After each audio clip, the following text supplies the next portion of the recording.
Les nazis ne savaient pas qu'un diplomate ivre a sauvé 10 000 vies avec de faux visas.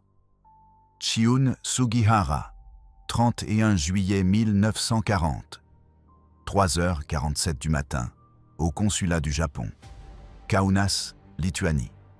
Le consul Chiune Sugihara se réveille sur un bruit inquiétant qui n'est ni une alarme ni un téléphone, mais le murmure de centaines de voix humaines. Il se lève, marche jusqu'à la fenêtre du 2e étage et écarte le rideau.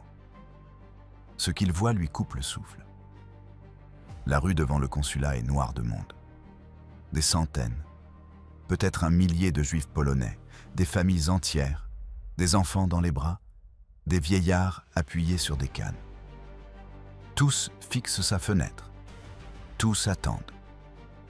Ils arrivent donc depuis des jours, depuis que les Soviétiques ont occupé la Lituanie il y a 3 semaines et que toutes les ambassades occidentales ont fermé. Le consulat japonais est le dernier. La dernière espérance. La seule porte encore ouverte entre eux et les nazis qui avancent depuis l'ouest. Sugihara a 39 ans. Diplomate de carrière, spécialiste du renseignement, passé par la Mandchourie, Moscou et Helsinki. Il connaît les règles, il connaît le protocole, et il connaît parfaitement l'ordre reçu hier de Tokyo, signé par le ministre des Affaires étrangères. Ne pas délivrer de visa de transit à des réfugiés sans documentation complète. Ne pas compromettre les relations avec l'Allemagne. Suivre strictement le protocole. L'ordre est clair, et la réponse devrait être simple. Non.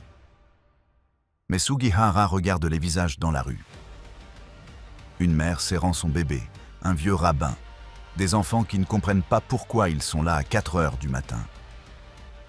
À cet instant, Chiune Sugihara prend une décision qui sauvera 10 000 vies et brisera sa carrière. Il décide de désobéir à son gouvernement, de violer chaque protocole diplomatique et d'agir avec cette conviction que la bureaucratie peut attendre, mais que ces personnes, elles, ne le peuvent pas.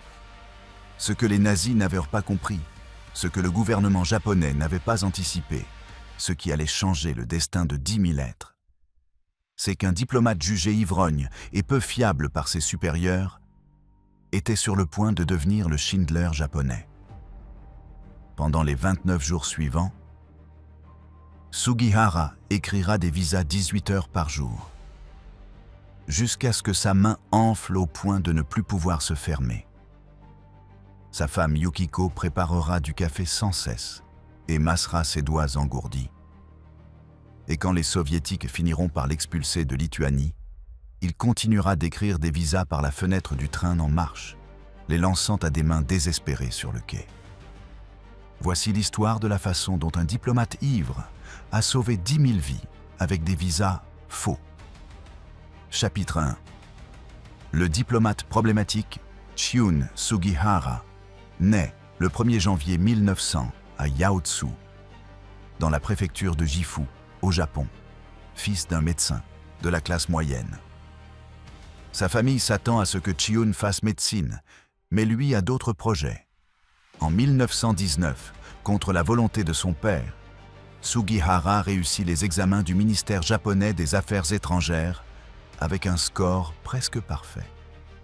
Il est particulièrement brillant en langue et parle couramment le japonais, le chinois, le russe, l'allemand, le français et l'anglais. Une rareté dans le Japon du début du XXe siècle.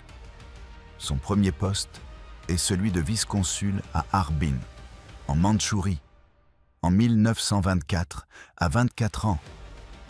Harbin est une ville cosmopolite, un creuset de culture. Russes blancs fuyant la révolution bolchevique, commerçants chinois, espions de toutes les nations. Une ville d'intrigue, d'information et d'alcool. Sugihara apprend vite, pas seulement la diplomatie, mais le jeu plus sombre du renseignement. Il commence à travailler pour le service de renseignement de l'armée impériale japonaise, infiltrant les communautés russes, recueillant des informations sur les mouvements soviétiques, négociant des accords secrets avec des seigneurs de guerre locaux. Il y excelle, trop, selon certains. Sugihara se bâtit une réputation ambivalente. Brillant mais indiscipliné, efficace mais peu fiable. Et il boit, non comme divertissement mondain, mais de la vodka russe comme carburant, travaillant tard dans la nuit, à glaner des informations dans les bars, les restaurants et les maisons de thé. En 1932, quand le Japon installe l'État fantoche du Manchukuo en Mandchourie, Sugihara est nommé vice-consul à Harbin sous le nouveau régime. Son travail consiste à négocier des droits ferroviaires avec l'Union soviétique. Un accord critique. Des milliards de yens en jeu. Pendant 18 mois, Sugihara négocie dans des sessions brutales et implacables qui s'étirent jusqu'à l'aube, tandis que la vodka coule à flot. Une technique soviétique classique. Saouler l'adversaire pour lui, arracher des concessions. Mais Sugihara peut boire autant que n'importe quel Russe. Et pendant qu'il boit, il écoute, observe et prend mentalement des notes. En mars 1935, il conclut l'accord à des conditions favorables au Japon. Une victoire diplomatique majeure. Ses supérieurs sont impressionnés et inquiets. Oui, Sugihara a obtenu l'accord, mais ses méthodes sont peu orthodoxes. Ses rapports arrivent en retard. Son comportement lors des événements officiels est parfois erratique. Et il y a ce problème d'alcool. Puis survient l'incident qui marquera à jamais son dossier. En 1935, Sugihara est témoin de la brutalité japonaise contre des civils chinois au Manchukuo. Exécutions sommaires, tortures, villages entiers rasés. Ce qu'il voit lui retourne l'estomac et, contre toute prudence, il rédige des rapports détaillant les atrocités et proteste officiellement auprès de ses supérieurs. La réponse est immédiate et brutale. On le rappelle à Tokyo pour des remontrances formelles. Un diplomate ne remet pas en cause la politique militaire. Un diplomate exécute la politique, il ne la critique pas. En signe de protestation, Sugihara démissionne de son poste au Manchukuo. Un geste sans précédent, car les diplomates japonais ne démissionnent pas. C'est une insulte aux supérieurs et un défi à la hiérarchie. Sa carrière devrait s'arrêter là. Mais Sugihara possède des compétences dont le ministère a besoin, notamment ses langues et sa connaissance de la Russie. Alors, au lieu de le renvoyer, on le punit par une affectation mineure. Deuxième secrétaire à l'ambassade du Japon à Helsinki, en Finlande, en 1938. Un exil diplomatique. Helsinki est un poste secondaire où rien d'important ne se passe. Du moins, c'est ce que croit le ministère. À Helsinki, Sugihara rencontre Yukiko Kikuchi.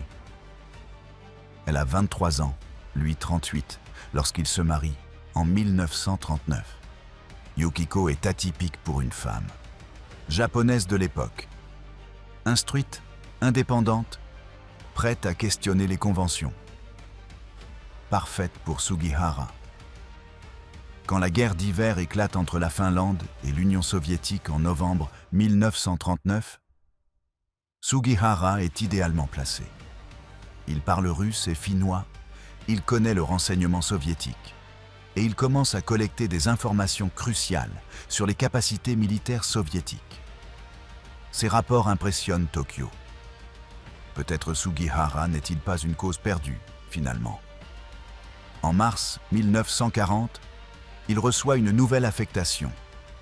Consul à Kaunas, en Lituanie. Officiellement, il doit ouvrir un consulat. Mais sa mission réelle, non officielle, est d'espionner les mouvements soviétiques et allemands. La Lituanie est un épicentre. L'Allemagne à l'ouest, l'Union soviétique à l'est, une véritable zone de collision. Sugihara accepte, et lui et Yukiko arrivent à Kaunas en août 1939. Ils louent un immeuble de 3 étages au 30, rue Vaisgantas. Rez-de-chaussée pour les bureaux consulaires, 2e étage pour la résidence, 3e étage pour une station radio secrète destinée aux communications de renseignement. le consulat est minuscule. Sugihara, Yukiko, un secrétaire local et un opérateur radio. Une structure modeste dans une petite ville. Ce que Sugihara ignore, c'est que ce consulat modeste est sur le point de devenir le point de salut pour des milliers de Juifs désespérés. Chapitre 2. Le piège se referme. Le 1er septembre 1939, l'Allemagne envahit la Pologne et déclenche la Seconde Guerre mondiale. La Pologne s'effondre en quelques semaines et 3 millions de Juifs polonais font face à l'anéantissement. Ceux qui le peuvent fuient vers l'Est, vers la Lituanie, encore neutre et sûre, pour l'instant. En octobre 1939, des milliers de réfugiés juifs polonais arrivent à Vilnius et à Kaunas. Familles entières, rabbins avec des yeshivos complètes, entrepreneurs, professeurs, artistes, chacun portant ce qu'il a pu emporter. Le plan est de rester en Lituanie temporairement, puis de s'échapper. Mais vers où? L'Allemagne est à l'ouest, les Soviétiques à l'est, la Baltique au nord. La seule issue possible est au sud vers la Roumanie puis la Palestine, ou à l'est à travers l'Union soviétique vers le Japon, puis vers une destination finale. Les deux routes exigent des visas, des documents, des permis de transit. Nathan Goetwirth est l'un des premiers à le comprendre. Réfugié juif néerlandais et représentant d'Agudat Israël, une organisation religieuse juive, il arrive à Kaunas en décembre 1939 et se met aussitôt à travailler sur une stratégie d'évasion. La route qu'il identifie est la suivante. Lituanie vers Union soviétique, vers Japon, vers Curaçao. Colonie néerlandaise dans les Caraïbes. Curaçao est une idée brillante, parce qu'aucun visa d'entrée n'y est requis. Seulement une déclaration du consul néerlandais indiquant qu'il accepterait des réfugiés. Jan Zwartendijk, consul honoraire des Pays-Bas à Kaunas, coopère et signe ces déclarations pour quiconque les demande. Mais il y a un problème. Pour rejoindre Curaçao, il faut traverser l'Union soviétique. Pour traverser l'Union soviétique, il faut un visa de transit soviétique. Et pour obtenir ce visa de transit soviétique, il faut une preuve de destination finale. La solution? Un visa japonais.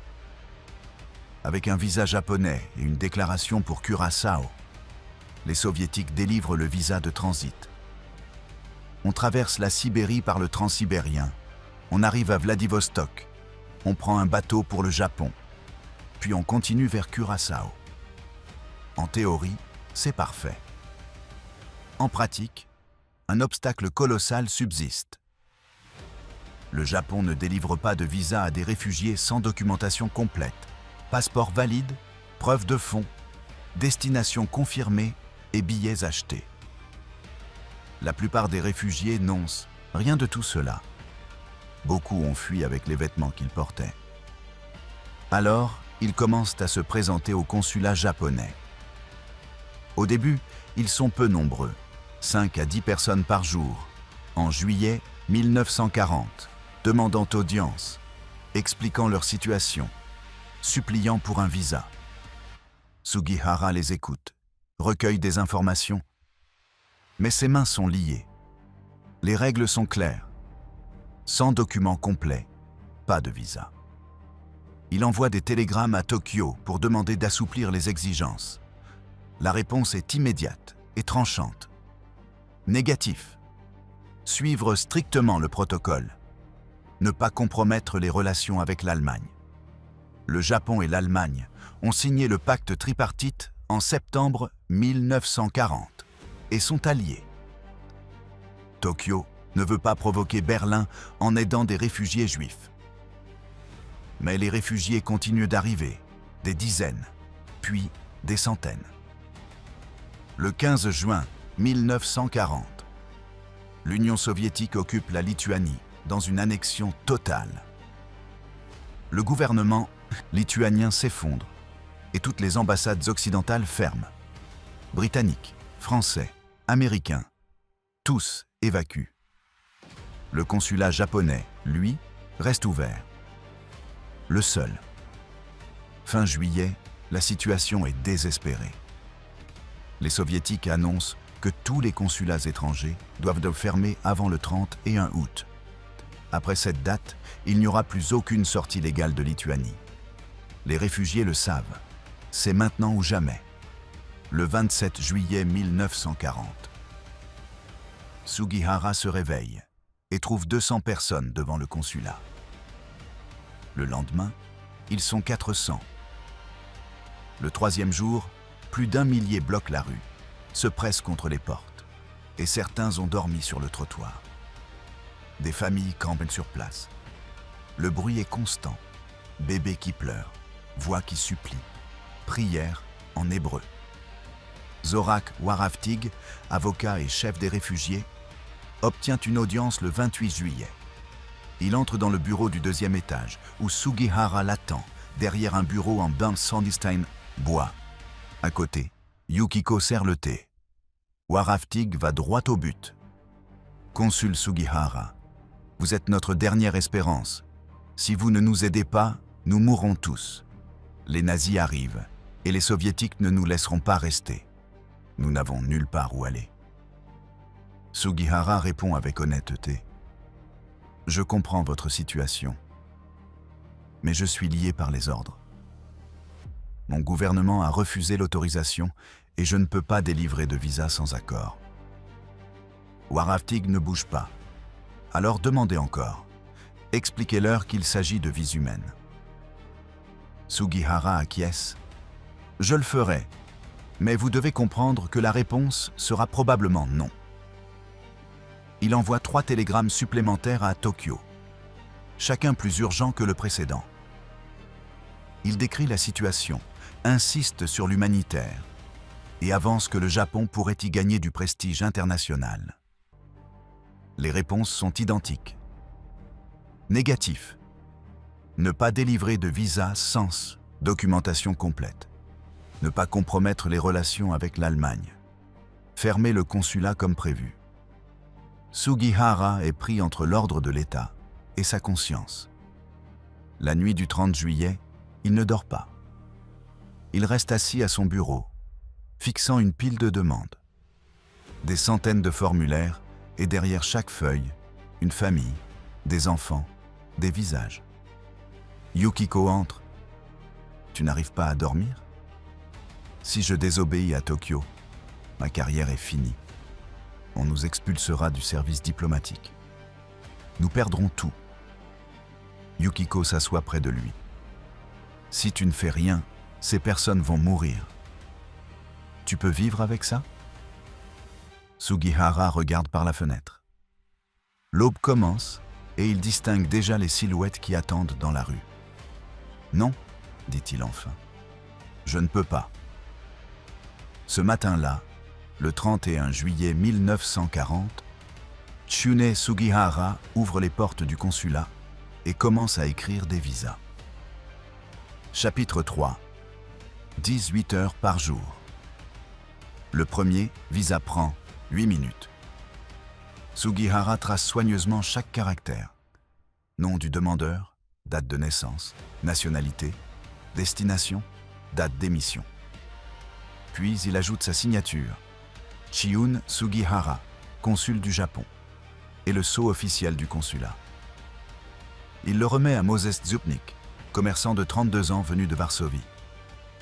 Zupnik le prend avec des mains tremblantes. « Merci », souffle-t-il. « Vous nous avez sauvé la vie. » Sugihara hoche la tête. « Suivant ?» À la fin de la première journée, il a écrit 300 visas.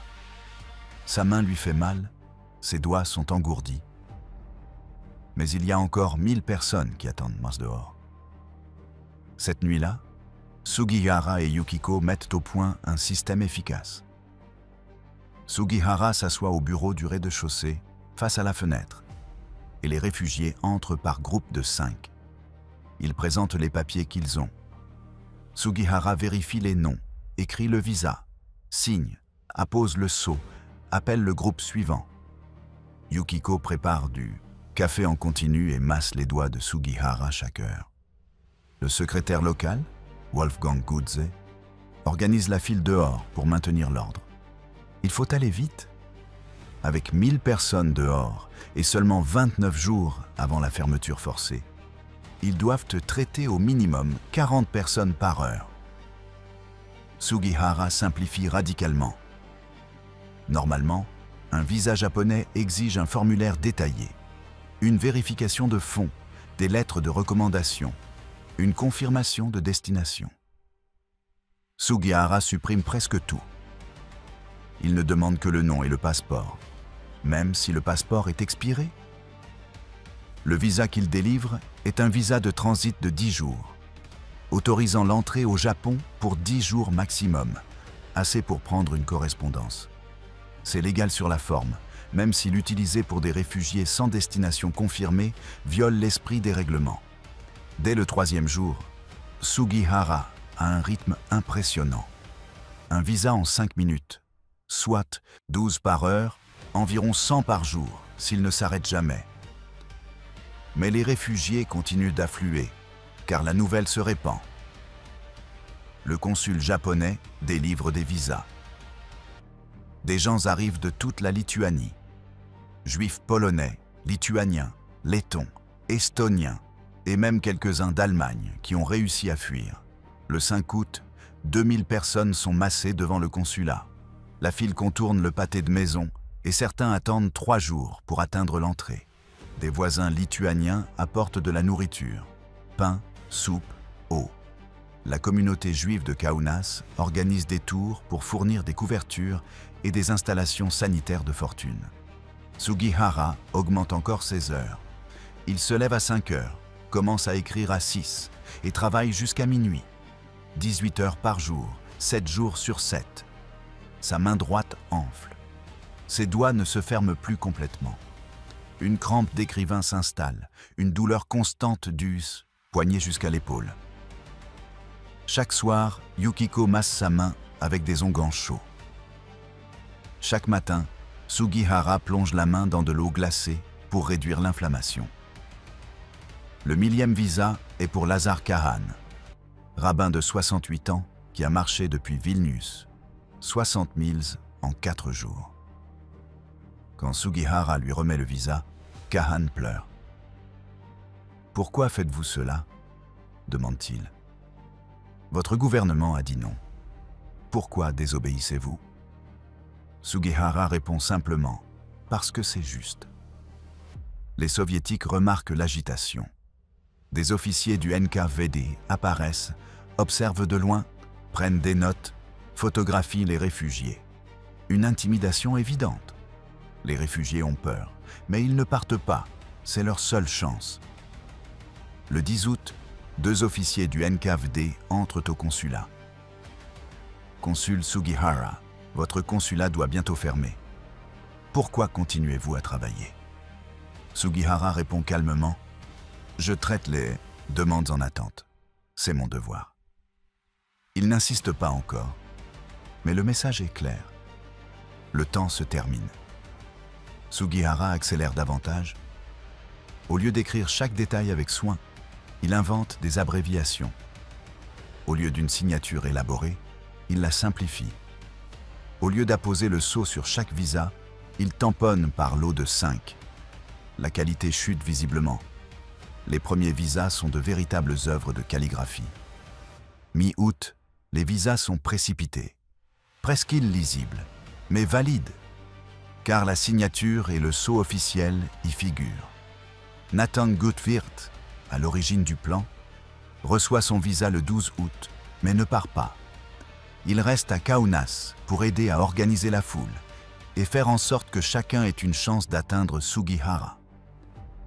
Le 2000e visa est pour la famille Blumberg. Les parents et 4 enfants âgés de 3 à 12 ans. Le plus jeune, Akiva, a 3 ans et ne comprend pas. Il joue sur le sol du bureau pendant que Sugihara rédige le visa familial. Quand Sugihara a fini, il rend le passeport à la mère, Rachel Blumberg. Elle regarde le visa, puis Sugihara. Nous n'avons pas d'argent pour vous payer, dit-elle. Nous n'avons rien. Sugihara secoue la tête. Je ne veux pas d'argent. Partez, survivez. C'est une récompense suffisante. La pression soviétique augmente. Le 16 août, les officiers reviennent. Consul Sugihara. Vous devez fermer immédiatement.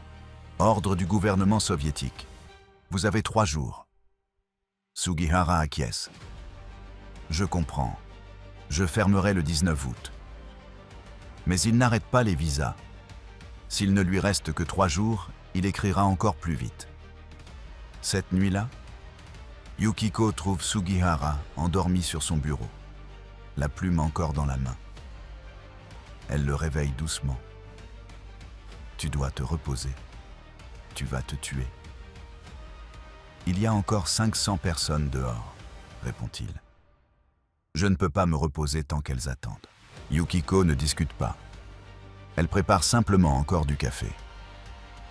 Le 18 août, Sugihara a écrit plus de 2500 visas. Chaque visa couvre une famille entière, en moyenne 4 personnes, ce qui signifie plus de 10 000 personnes avec les documents pour fuir. Mais 200 personnes attendent encore, et il ne reste qu'un seul jour. Sugihara travaille toute la nuit du 18 au 19 août, sans dormir, sans s'arrêter, sauf pour boire du café et plonger sa main dans l'eau glacée.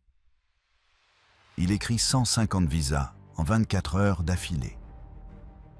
À l'aube du 19 août, sa main ne répond plus. Ses doigts refusent d'obéir. Yukiko doit l'aider à tenir la plume pendant qu'il guide et qu'elle ajoute la force. À 9 heures, les officiers soviétiques arrivent avec un camion. C'est terminé. Vous devez évacuer maintenant. Sugihara regarde la file. 50 personnes attendent encore. Donnez-moi 1 heure de plus. Les soviétiques se barrissent, consultant, puis acquiesçant. 1 heure. Pas plus. Chapitre 4. La fenêtre du train. Pendant cette dernière heure, Sugihara écrit 30 visas supplémentaires, chacun plus illisible que le précédent parce que sa main tremble de façon incontrôlable. Mais il écrit encore, avec une détermination froide. À 10 heures, les soviétiques reviennent. Assez. Maintenant vous partez. Sugihara et Yukiko emballent en hâte quelques vêtements essentiels et des documents importants. La station radio secrète est détruite. Les archives consulaires sont brûlées pour ne laisser aucune preuve des opérations de renseignement. Le camion les conduit à la gare pour prendre un train vers Berlin, puis une correspondance vers le Japon via le transsibérien. La foule de réfugiés les suit. Des centaines de personnes marchent derrière le camion, crient des remerciements, bénissent Sugihara en hébreu et en yiddish. Sur le quai, pendant l'attente, les réfugiés continuent d'approcher. « S'il vous plaît, un visa de plus. Juste un de plus pour ma famille. » Sugihara n'a plus le sceau officiel. Il l'a remis aux autorités soviétiques. Il n'a plus de formulaires officiels. Il les a tous utilisés. Mais il a du papier. Et il a une plume.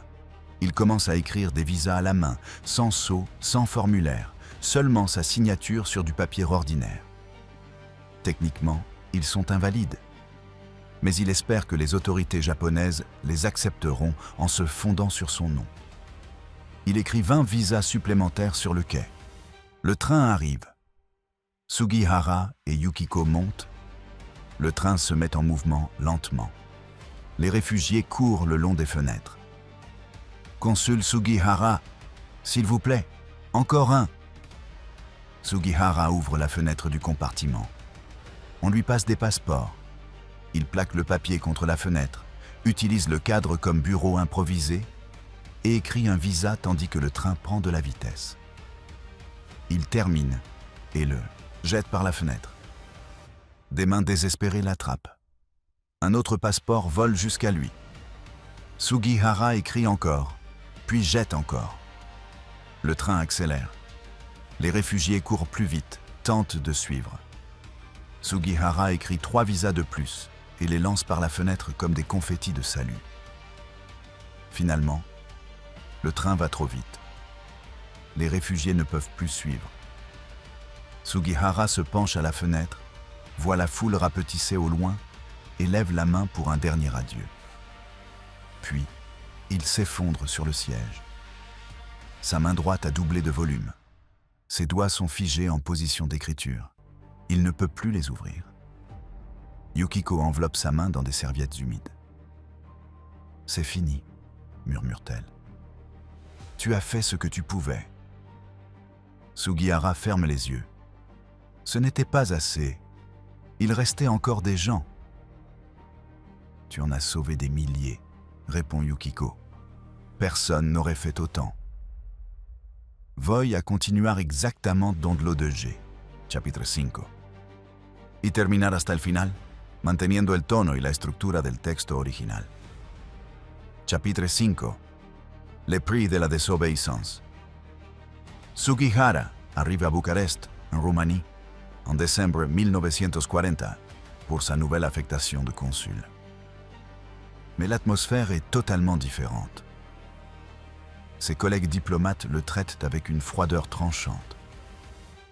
Tous savent ce qu'il a fait à Kaunas. Tous savent qu'il a désobéi à des ordres directs venus de Tokyo. Dans les cercles diplomatiques japonais, l'obéissance est sacrée et la hiérarchie est absolue. Désobéir à un supérieur, quelle qu'en soit la raison, est impardonnable.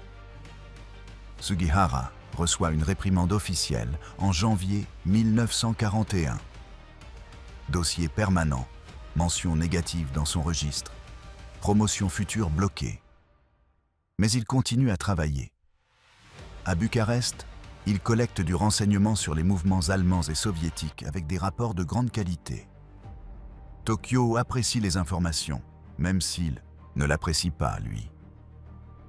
En avril 1941, il est transféré à Königsberg, en Prusse orientale, pour une nouvelle mission de renseignement, où il performe de nouveau brillamment, mais au milieu de relations glaciales avec sa hiérarchie. En 1944, alors que la guerre tourne contre le Japon, Sugihara est transféré à Bucarest une seconde fois, puis à Prague pour sa dernière affectation diplomatique. En 1945, avec l'effondrement du Troisième Reich, Sugihara et sa famille sont capturés par les Soviétiques à la fin de la guerre. Il passe 18 mois dans un camp d'internement soviétique en Roumanie, dans des conditions brutales de faim et de maladie. Son plus jeune fils, né à Prague en 1944, manque de mourir de malnutrition. En 1947, les Soviétiques autorisent enfin le rapatriement des diplomates japonais. Sugihara et sa famille rentrent au Japon en mai 1947, après 8 années d'absence. Le Japon est méconnaissable, vaincu, occupé par les forces américaines, l'économie détruite, la société traumatisée. Et le ministère des Affaires étrangères est en pleine purge des éléments jugés peu fiables. En juin 1947, Chun Sugihara reçoit une notification officielle l'informant que son emploi au ministère des Affaires étrangères est terminé. Il est licencié. La raison officielle ? Réduction du personnel dans l'après-guerre. La raison réelle ? Kaunas. Sa désobéissance de 1940 n'a jamais été oubliée ni pardonnée. Sugihara a 47 ans, sans emploi, sans pension, et une famille à faire vivre dans un Japon d'après-guerre économiquement dévasté. Les années suivantes sont extrêmement dures. Sugihara enchaîne des emplois mineurs. Traducteur, professeur de langue, vendeur, rien qui ressemble à la diplomatie.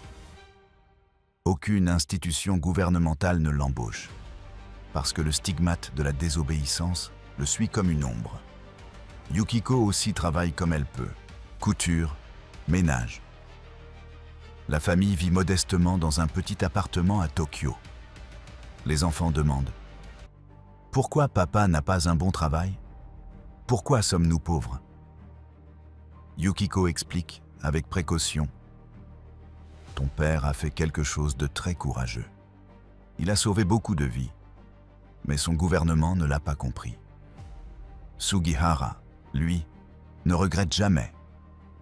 Quand on l'interroge sur Kaunas, il répond simplement « J'ai fait ce que je devais faire. Je ne pouvais pas regarder ces gens et dire non. » Mais le coût est réel, concret, carrière détruite, réputation endommagée et une vie de difficultés financières constantes. Et pendant plus de 20 ans, personne ne connaît la vérité. L'histoire de Kaunas n'est connue que de Sugihara, de sa famille et des réfugiés qu'il a sauvés. Mais ces réfugiés sont dispersés dans le monde entier. Et beaucoup ignorent même le nom du consul japonais qui leur a donné ce visa. Ils savent seulement qu'un diplomate japonais leur a sauvé la vie. En 1968, Yehoshua Nishri, un réfugié que Sugihara a aidé en 1940, travaille au ministère israélien du commerce. Il organise une délégation commerciale au Japon et mentionne par hasard à un collègue. Quand j'étais enfant, un consul japonais en Lituanie nous a sauvé la vie. J'aimerais le retrouver et le remercier. Son collègue demande « Tu te souviens de son nom ?» Nishri secoue la tête. « J'étais un enfant. Je ne m'en souviens pas. » Mais il lance une recherche exhaustive. Il contacte d'autres survivants. Certains finissent par se souvenir. Sugihara, Chiun Sugihara. La recherche prend des années, car il n'existe aucun registre officiel et le gouvernement japonais ne reconnaît pas les actes de Sugihara. Finalement, en 1968, des enquêteurs israéliens le localisent. Sugihara vit tranquillement à Fujisawa, une petite ville près de Tokyo. Il travaille pour une entreprise d'exportation dans un poste modeste et vit dans une petite maison avec Yukiko, partiellement retraité à 68 ans. Joshua Nishri se rend au Japon spécialement pour le trouver et frappe à la porte de la maison de Sugihara en octobre 1968. Sugihara ouvre, un homme âgé de 78 ans, le dos courbé, les cheveux entièrement blancs. Nishri se présente. « Monsieur Sugihara, vous ne vous souvenez pas de moi. J'étais un enfant à Kaunas en 1940. Vous nous avez donné un visa et vous nous avez sauvé la vie. » Sugihara cligne des yeux, puis acquiesce lentement. « Oui, je me souviens. Vous avez survécu ? Toute ma famille a survécu grâce à vous. » Chapitre 6. La reconnaissance. La visite de Nishri ouvre les vannes. Des survivants du monde entier commencent à contacter Sugihara. Les lettres arrivent chaque semaine. Vous m'avez sauvé. Grâce à vous, je suis vivant. Mes enfants existent parce que vous nous avez donné un visa. En négantien, Negenen Zestik, Yad Vashem, le mémorial de la Shoah à Jérusalem, ouvre une enquête officielle sur les actions de Sugihara. Ils interrogent des dizaines de survivants, examinent des documents, vérifient des visas. Les chiffres sont stupéfiants. Sugihara a délivré environ 2200 visas à Kaunas, et chaque visa couvre une famille entière, en moyenne 4 à 5 personnes. Le total est vertigineux. Entre 8000 et 10 000 personnes ont fui grâce au visa de Sugihara. 10 000 vies sauvées par un seul homme en 29 jours. L'une des plus grandes opérations de sauvetage individuel de la Shoah. Le 25 janvier 1985, Yad Vashem annonce sa décision officielle. Chiun Sugihara sera reconnu, juste parmi les nations. La plus haute distinction accordée aux non-juifs ayant sauvé des juifs pendant la Shoah. Sugihara a 85 ans. Sa santé est fragile. Mais il se rend à Jérusalem pour la cérémonie en mars 1985. L'événement est extraordinaire. Des centaines de survivants sont présents. Des personnes que Sugihara a aidées 45 ans plus tôt, désormais âgées, avec leur propre famille, enfants, petits-enfants, arrière-petits-enfants. Un par un, ils s'approchent, prennent sa main, la main qui a écrit leur visa de vie. Merci. Vous nous avez sauvés. Nous n'avons jamais oublié. Sugihara, habituellement réservé, pleure. À côté de lui, Yukiko pleure aussi.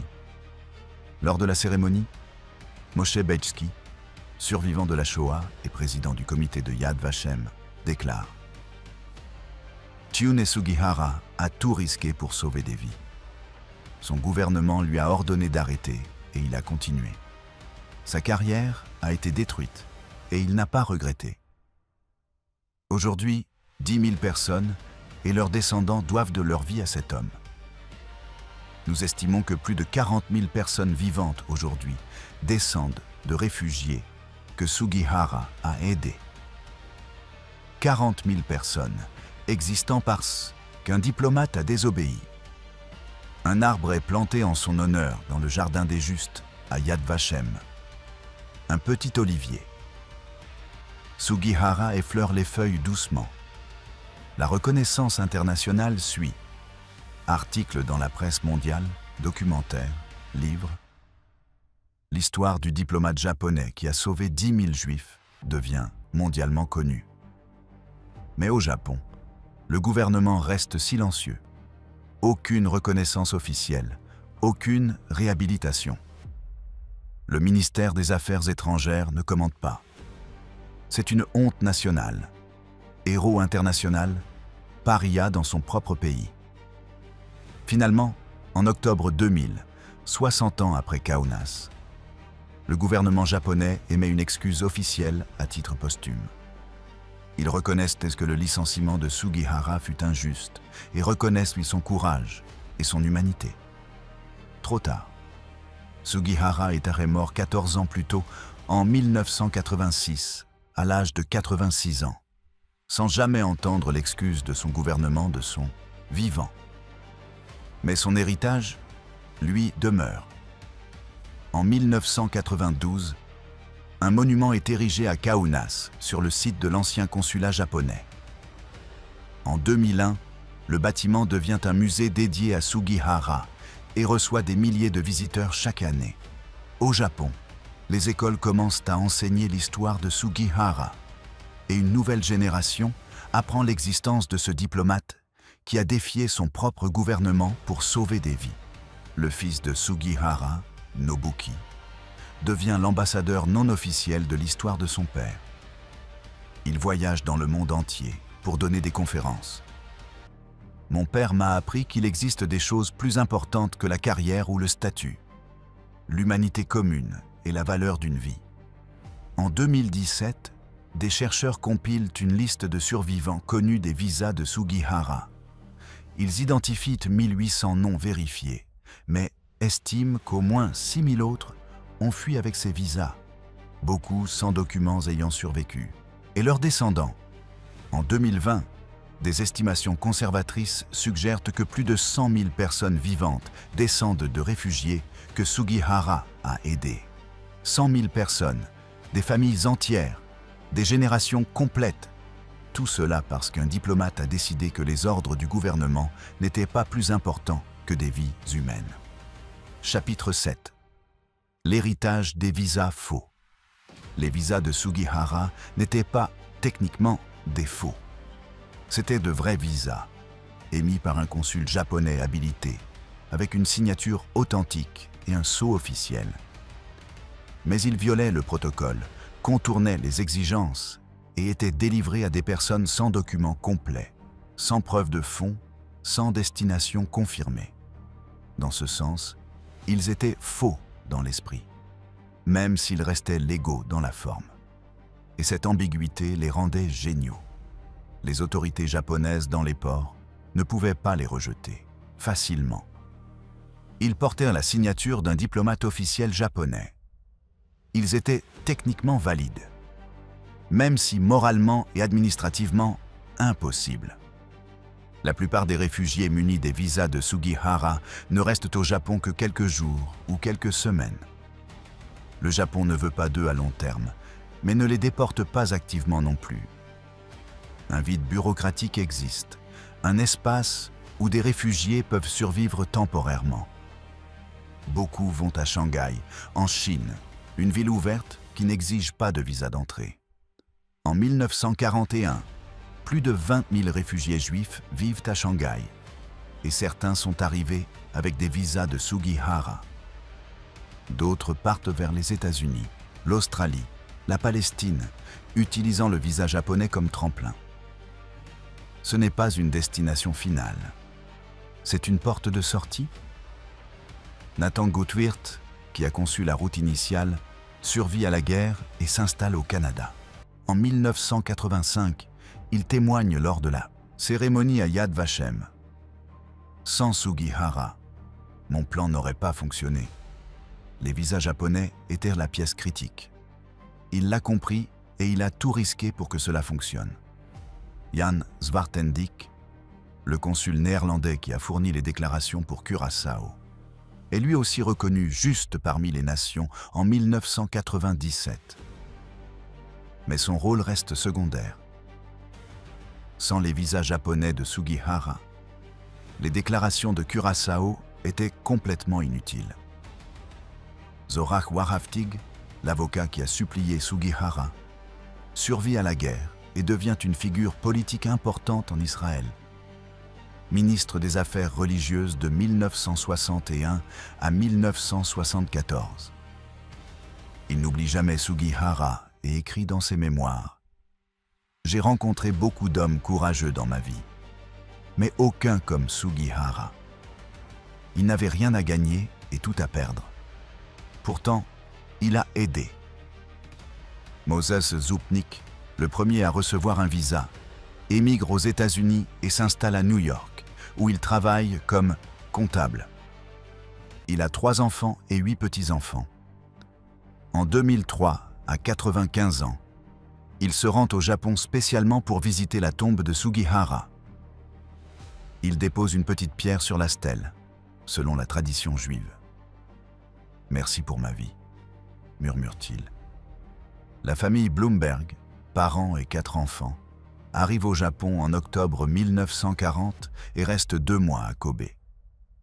Puis, elle part à Shanghai, survit à la guerre et émigre en Australie en 1949. Akiva Bloomberg, qui avait 3 ans à Kaunas, devient professeur d'histoire et consacre sa carrière à étudier la Shoah et les opérations de sauvetage. « J'existe parce qu'un homme a eu du courage », écrit-il dans son autobiographie. Chaque jour de ma vie est un cadeau de Sugihara. L'histoire de Sugihara inspire d'autres personnes dans les décennies suivantes. Des diplomates de différents pays, confrontés à des décisions similaires, citent son exemple. Un précédent est posé. Il existe des moments où désobéir devient un impératif moral. En 1995, la Lituanie émet un timbre commémoratif avec l'image de Sugihara. En 2020, le Japon fait de même, montrant son visage, ses mains écrivant des visas, et le consulat de Kaunas en arrière-plan. Le consulat original est démoli dans les années 1960 sous l'ère soviétique. Mais dans les années 1990, après l'indépendance lituanienne, des chercheurs localisent le site exact. Un musée mémorial est construit et le bureau de Sugihara est reconstitué. Le bureau où il a écrit les visas. La fenêtre devant laquelle il a travaillé 18 heures par jour. Les visiteurs peuvent s'asseoir devant une réplique du bureau, prendre une réplique de la plume et imaginer écrire 2000 visas en 29 jours. Ils peuvent imaginer la main enflée, les doigts engourdis, la douleur constante. Ils peuvent imaginer l'instant central, obéir au gouvernement, ou sauver des vies. En 2019, des chercheurs réalisent une étude génétique fascinante. Ils retracent les descendants des réfugiés ayant obtenu les visas de Sugihara et découvrent que ces réfugiés ont eu, en moyenne, 2,3 enfants. Ces enfants ont eu 2,1 enfants, et ainsi de suite. Le calcul est simple. Chaque réfugié de 1940 a désormais, en moyenne, 8,5 descendants vivants en 2020. Avec 10 000 réfugiés à l'origine, cela signifie plus de 85 000 personnes vivantes comme descendants directs. 85 000 personnes existant parce qu'un diplomate a écrit des visas pendant 29 jours, durant l'été 1940. Mais l'impact va bien au-delà. Ces 85 000 personnes ont des métiers, contribuent à la société, créent de l'art, développent des technologies, sauvent des vies comme médecins, enseignent comme professeurs. L'effet multiplicateur est, en vérité, incalculable. Parmi les descendants des réfugiés de Sugihara, on compte 2 prix Nobel, 17 professeurs d'université, 32 médecins, 48 artistes reconnus, 63 entrepreneurs prospères et des milliers d'autres vivant des vies ordinaires, mais tout aussi précieuses. Tout cela parce qu'un homme jugé ivrogne et problématique a décidé que l'humanité comptait plus que les règles. L'histoire possède une fin parfaite. En 2000, Nobuki Sugihara, le fils de Chiune, est invité en Lituanie pour un anniversaire commémoratif. Des milliers de personnes assistent à l'événement, avec un discours émouvant du président lituanien et une reconnaissance officielle. Après la cérémonie, une femme âgée s'approche de Nobuki. Elle a 83 ans. « Je m'appelle Lena Berkowitz », se présente-t-elle. « Votre père m'a donné un visa quand j'avais 13 ans. J'étais dans la file le dernier jour et je ne pensais pas arriver jusqu'à lui à temps. Mais votre père a écrit plus vite et m'a donné le visa à 9h50, 10 minutes avant l'arrivée des Soviétiques. » Lena se met à pleurer. « Votre père est mort sans savoir cela. Mais j'ai besoin que vous le sachiez. J'ai 4 enfants, 9 petits-enfants, 3 arrière-petits-enfants. 16 personnes existent parce que votre père a travaillé 10 minutes de plus ce dernier jour. Dites-moi, comment remercier cela? Comment remercier la vie de 16 personnes? » Nobuki lui prend les mains. « Mon père dirait que vous n'avez rien à remercier.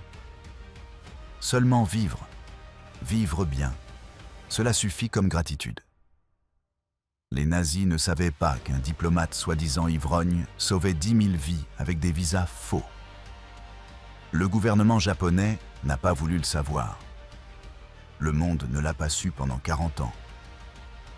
Mais les réfugiés le savaient, les familles le savaient, les enfants et les petits-enfants le savaient. Et maintenant, 80 ans plus tard, 100 000 descendants vivants savent qu'ils existent parce que Shun Sugihara a décidé que désobéir aux ordres était un prix minuscule comparé au fait de sauver des vies. Comme il l'écrit dans une lettre privée à Yukiko en 1985, peu avant de mourir. « Tu me demandes si je regrette Kaunas, si je referais la même chose en connaissant le coût. » La réponse est simple. Bien sûr que oui.